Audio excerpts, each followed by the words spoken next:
Estudié mis primeros años de colegio, primaria y parte de la secundaria en colegios religiosos. Nunca fui un estudiante muy sobresaliente en el colegio. Fruto de ello, tuve algunas conversaciones sobre mi rendimiento académico con mi padre. Él se sentaba en su cama y yo me sentaba en una hamaca que había en su cuarto. No recuerdo exactamente cuáles eran las palabras que él me decía, pero sí me acuerdo de una palabra que me quedó marcada hasta el día de hoy: mediocridad. Él me decía que la mediocridad era el peor enemigo del hombre y que uno debería dar su mejor esfuerzo en cada una de las actividades que desarrollara. Soy Carlos Cuellar Aguilera, esta es mi familia. Llevo vinculado a la educación superior más de 25 años y actualmente me desempeño como rector de una universidad.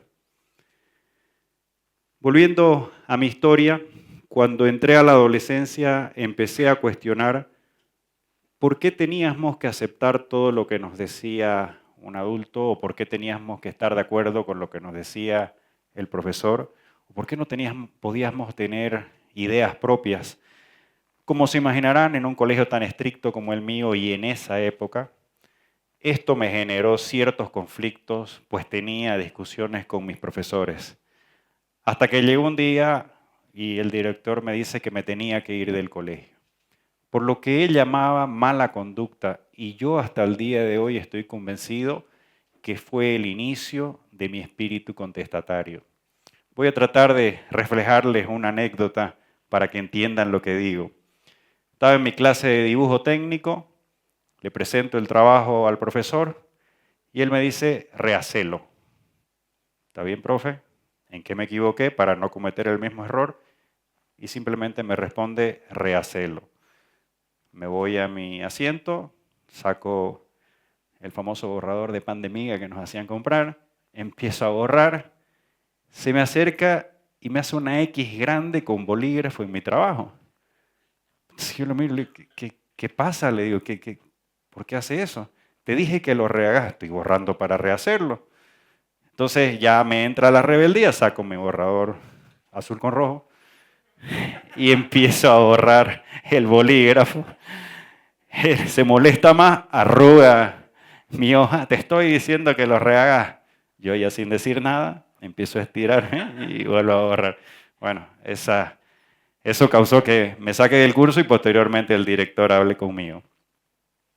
Salí bachiller bueno, ahí me di cuenta que no tenés que aceptar cambiar tus ideas solo porque alguien te lo dice. Tenés que si crees que tenés la razón, tenés que defender tus ideas.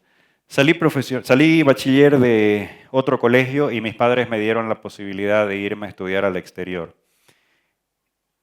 En esa etapa de la universidad tampoco fui el mejor estudiante de la universidad, pero mi crecimiento personal fue definitivamente exponencial. Terminé de madurar, formé mi carácter, acentué los valores que me habían inculcado mis padres y me di cuenta que no siempre se podía acudir a un adulto para que te solucione los problemas. No estaban tus padres.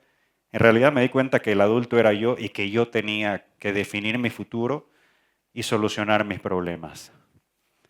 Pero algo que realmente me hizo entender era que la educación es fundamental para poder avanzar en la vida. No pude terminar mis estudios en el exterior, me volví a Bolivia porque me casé y porque nació mi primera hija.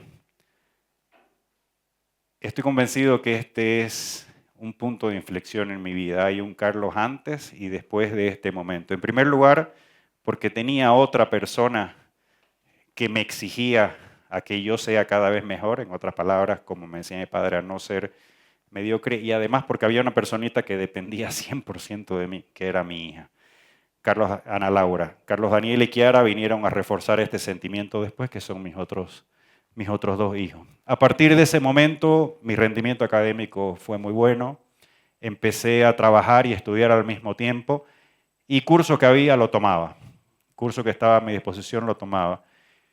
Hice un curso de computación en un instituto que se estaba iniciando, que era de mi cuñada. Termino el curso y ella me pregunta si no quería ser ayudante de un grupo numeroso que había. Le dije que sí, y ahí me di cuenta que se me daba bien enseñar, que me entendían cuando yo explicaba algo. Luego me ofrece ser el instructor titular, le digo que sí, y es en el momento en que descubro mi vocación, que luego se convirtió en mi pasión, y hace más de 25 años mi profesión, mi quehacer, que es la docencia y la educación superior. Cuando defendí mi tesis, el presidente del tribunal era el decano de mi facultad, ve en mi hoja de vida que era instructor, me propone preparar un programa analítico, lo preparo y me pregunta si quería ser docente. Le dije que sí, porque era algo que se me estaba dando bien, además era un ingreso extra. Empiezo a dar clases. En esa época ya estaba empezando el internet, los estudiantes tenían dónde contrastar lo que uno les decía. Yo trataba de prepararme muy bien para cada una de las clases, iba a la biblioteca, compraba libros, etc. No obstante, hubo un par de estudiantes que me complicaron la clase y que me hicieron preguntas que en ese momento no podía responder. Les dije, ok, voy a averiguar y te contesto en la siguiente clase, y así lo hice. Ahí me di cuenta que nosotros no tenemos por qué saberlo todo. Lo que sí tenemos que saber es dónde averiguarlo o quién te lo puede enseñar. Un líder debe tener la habilidad de rodearse de otros líderes que complementen tus capacidades y tus habilidades. Y sobre todo debe tener la humildad de entender que no lo sabemos todo, ni siquiera sabemos mucho. Luego pasé a ser docente con permanencia y jefe de carrera en esa universidad. Y me di cuenta que los estudiantes y las personas que trabajan con vos siempre van a admirar más lo que haces que lo que decís. Definitivamente un buen ejemplo es mejor que varios consejos.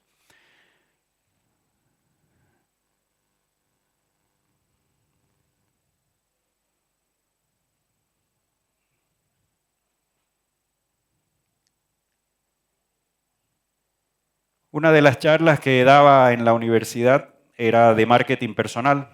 En esta charla yo decía que todos teníamos que tener un plan de vida, y dentro del plan de vida un plan profesional. Definí mi plan profesional en la que puse un objetivo: ser rector de esa universidad. Definí ciertos requisitos y cierto plazo para poder conseguirlo. No era un secreto para nadie, lo conversaba con mis estudiantes y les decía siempre que ellos deberían aspirar siempre a crecer en las empresas que estén. Y si no se daba en los plazos que ellos establecían, obviamente cumpliendo con todos los requisitos, una opción siempre era cambiar de rumbo. Esto pasó conmigo. Llegó el momento en que, de acuerdo a mi plan profesional y el cronograma de vida que yo había hecho, no se dio el poder ser rector en la universidad. Entonces tenía que tomar una decisión. Tomé la decisión de renunciar de la universidad. Busqué un trabajo que no estaba relacionado con la academia, pero seguía dando clases de forma externa. Y el objetivo de ser rector no lo borré, simplemente lo llevé unos años más adelante porque creía que podía hacerlo en algún momento y que se iba a dar la oportunidad. Mientras trabajaba en este nuevo desafío, recibo una propuesta de una persona que ahora admiro y respeto mucho laboral, una propuesta laboral, la cual rechazo en 2 ocasiones. Porque les decía que en ese momento estaba bien en el trabajo que tenía. Luego me hace una tercera propuesta, en una tercera reunión. Y le digo, le agradezco mucho la propuesta, pero no es algo que me llame la atención. Y me dice, ni siquiera te he dicho cuál es el salario. Le digo, en esta etapa de mi vida estoy buscando otra cosa, estoy buscando algo que realmente me apasione, estoy buscando algo que sea a largo plazo, y esto no me llama mucho la atención. Entonces él me dice, ok, te voy a cambiar la propuesta. Te propongo ser rector de una universidad que tiene una proyección de crecimiento nacional. ¿Qué creen que fue lo primero que se me vino a la cabeza? Mi plan profesional. El objetivo que yo había trazado, esta vez se adelantó. Acepté la propuesta A los 38 años asumí el desafío, fui rector nacional de una universidad que en ese momento tenía 3 sedes académicas, aproximadamente 8.000 estudiantes y unos 3.000 graduados. Definitivamente ha sido el desafío profesional más importante y grande de mi vida profesional.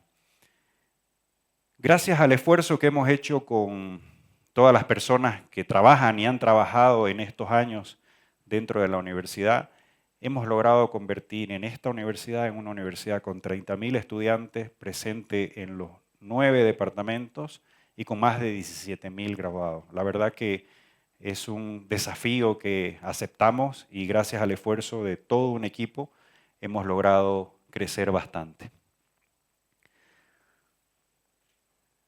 Siempre quise que mi padre se sienta orgulloso de mí, desde cuando me aconsejaba cuando yo era niño. Era la única persona que cuando estaba presente en un evento donde yo hacía uso de la palabra me ponía nervioso.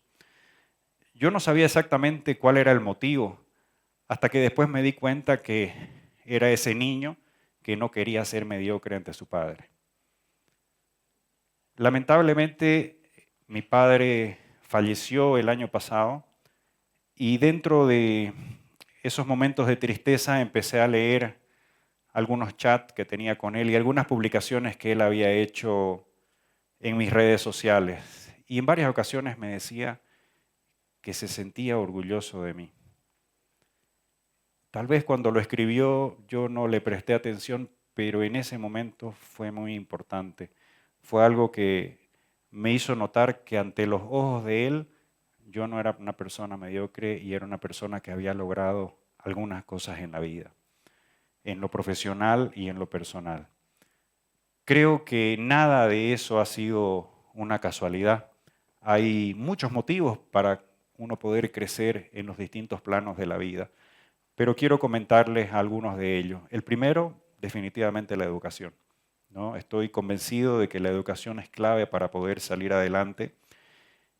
Y estoy convencido que la educación que recibís desde tu casa hasta cualquiera que podrías hacer en una licenciatura, en una maestría, en un curso de educación continua, etcétera, son muy importantes. Pero sobre todo, el haberle dado yo la importancia que tenía la educación.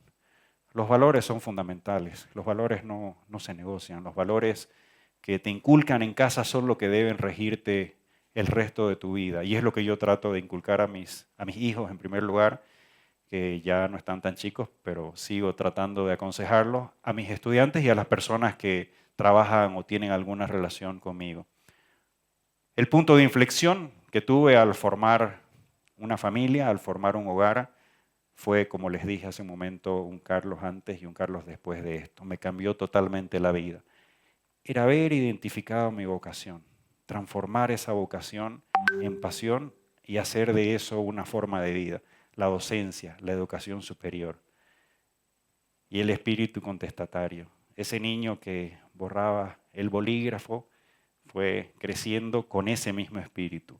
No dar por hecho algo porque simplemente te lo están diciendo.